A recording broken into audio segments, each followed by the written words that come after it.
Pagbasa sa 10 kabanata ng Aklat ni Juan, ang talinhaga tungkol sa pastol, talata 1 hanggang 42. Pakatandaan ninyo, ang pumapasok sa kulungan ng mga tupa nang hindi sa pinto nagdaraan kundi umaakyat sa di dapat pagdaanan ay magnanakaw at tulisan. Ang tunay na pastol ay sa pintuan nagdaraan.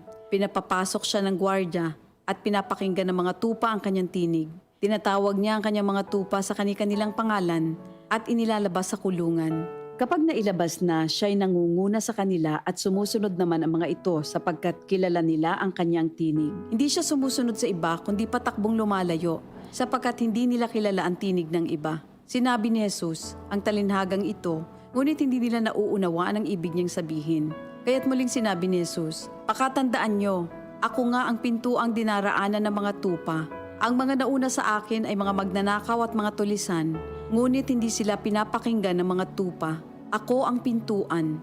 Ang sinumang pumapasok sa pamamagitan ko ay maliligtas. Papasok siya't lalabas at makakatagpo ng pastulan. Dumarating ang magnanakaw para lamang magnakaw, pumatay at manira. Naparito ako upang ang mga tupa ay magkaroon ng buhay, ng isang buhay na masagana at ganap. Ako ang mabuting pastol.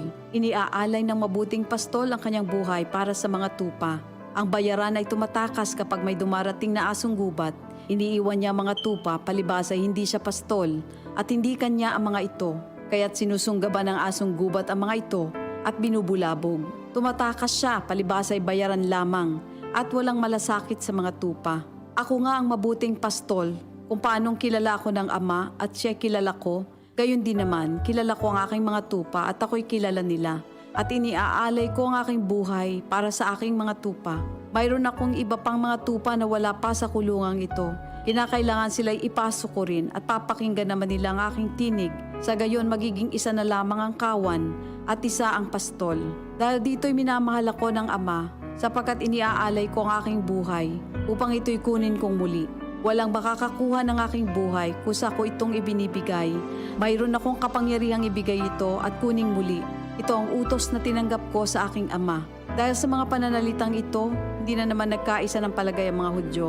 Marami sa kanila nagsabi, talagang sinasapian na ito ng demonyo at nababaliw. Bakit ba kayo nakikinig sa kanya? Sinabi naman ng iba, hindi nakakapagsalita ng gano'n ng isang sinasapian ng demonyo. Nakakapagpagaling ba ng bulag ang demonyo? Taglamig na noon at kasalukuyang ipinagdiriwang sa Jerusalem ang pista ng pagtatalaga ng templo. At habang naglalakad si Jesus sa templo, sa portiko ni Solomon, pinaligiran siya ng mga Hudyo at sinabi sa kanya, hanggang kailan mo ba kami ilalagay sa alanganin? Kung ikaw nga ang Kristo, sabihin mo na ng tuwiran. At sumagot si Jesus, sinabi ko na sa inyo, ngunit ayaw ninyong maniwala. Ang mga ginagawa ko sa pangalan ng aking Ama ay nagpapatotoo tungkol sa akin. Ngunit ayaw ninyong maniwala sapagkat hindi kayo kabilang sa aking mga tupa. Nakikinig sa akin ang aking mga tupa. Nakikilala ko sila. Sumusunod sila sa akin. Binibigyan ko sila ng buhay na walang hanggan. Kailan may hindi sila mapapahamak at hindi sila maaagaw sa akin ninuman. Ang aking Ama na siyang nagbigay sa kanila, sa akin, ay lalong dakila sa lahat at hindi sila maaagaw ninuman sa aking Ama. Ako at ang Ama ay iisa. Ang mga pinuno ng mga Hudyo muling dumampot ng bato upang batuhin siya. Kaya't sinabi sa kanila ni Jesus, marami akong mabubuting gawang ipinakita sa inyo mula sa Ama.